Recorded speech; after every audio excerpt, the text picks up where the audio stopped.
My name is Alana Walls. Hi, I'm Manuel Torres. Good evening. My name is Susan Delp. My name is Daria Torres. Hi, my name is Leslie Fanning. Hi, I'm Kristen Featherston. Hello, I'm Leslie Walls. I'm Barbara Walls. My name is Amanda Harbaugh.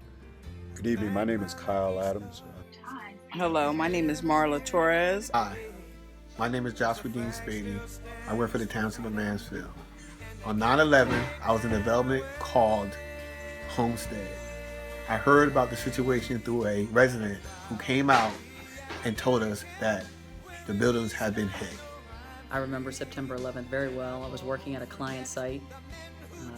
News spread around the office super fast, and as people were afraid and trying to determine what was going on, they were also at the same time trying to reach out to loved ones who they knew might be in harm's way. I got a call from my wife just before 9 a.m. telling me about a plane crashing into the World Trade Center.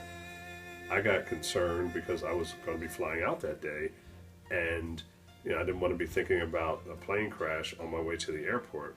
I was a junior in high school, and I was actually home from school that morning. I was homesick, and I remember seeing on the news what was happening, and my immediate reaction was that I just didn't really grasp the gravity of it immediately. It seemed almost like a movie watching it. It was just this devastation that I never witnessed anything like that before. I was home alone watching the Today Show. The program was interrupted with breaking news. That news, of course, was that the Twin Tower at World Trade Center had been hit. I couldn't imagine how a pilot could make that mistake, but as the news wore on and I was wondering what was going on, it got worse. The next tower was hit. The towers caught fire. They began to crumble. I couldn't imagine the people in the street, the people in the towers, what would happen. I wondered about my family. I was terrified. I was devastated. I wondered if we would be hit on my street. If they could hit the towers, they could hit anybody. I was teaching 6th grade social studies at the time when the attacks of 9/11 occurred.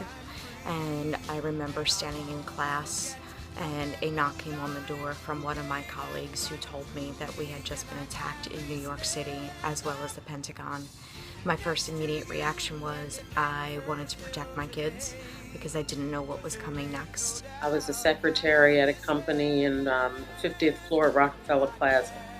When I arrived at work that day, I did hear about something happening, that something did happen, until I got to my desk and I saw with my own eyes one of the World Trade buildings with a big hole. Of course, I was in shock, and so was everybody else in my office. I was in college, and my dad was driving me to class that morning. And I remember as we listened to the radio, the announcer coming on and saying about the first crash, and just thinking, what an awful accident. And then a few moments later, the second crash happened. I remember my dad saying that this was no accident, this had to be terrorists. I worked in New York City at the time, and I had just arrived at my office, and the television was on, and everybody was completely silent, and what we were looking at was shocking. And that morning I was at my grandmother's house watching the news, and we were both sitting on the bed, and we saw a plane go through one of the towers, and it's a day that I'll never forget. The emotion of watching the firemen and the policemen, all the first responders, really trying to care for everyone and just trying to put your mind around everything that was happening on that day. I was on my way to work as a medical assistant in Columbus, New Jersey.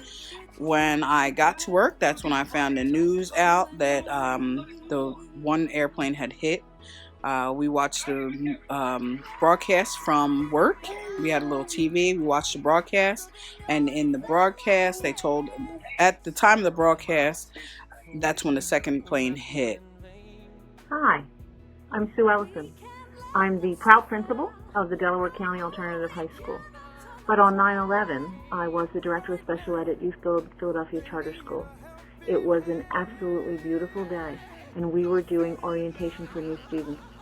The principal and I were in a large meeting room, meeting with most of the students when a counselor came in and informed us that a plane had hit the World Trade Center.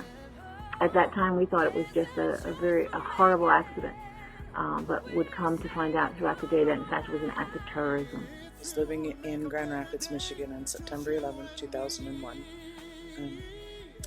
I was at the college taking courses, and I had my husband come and pick me up because I was notified that our children were being let home from school.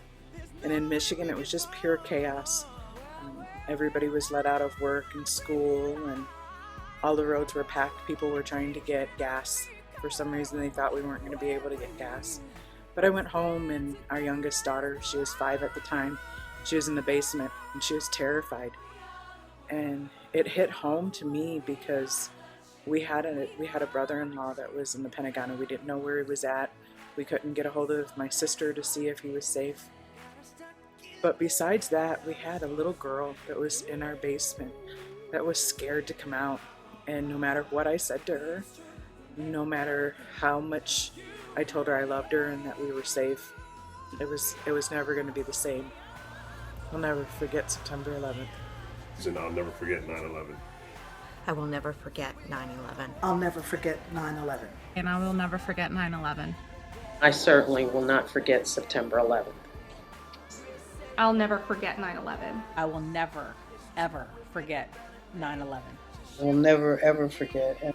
We'll never forget 9/11. I'll never forget 9/11. It's a day I'll never forget. We'll never forget 9/11. And I will never forget.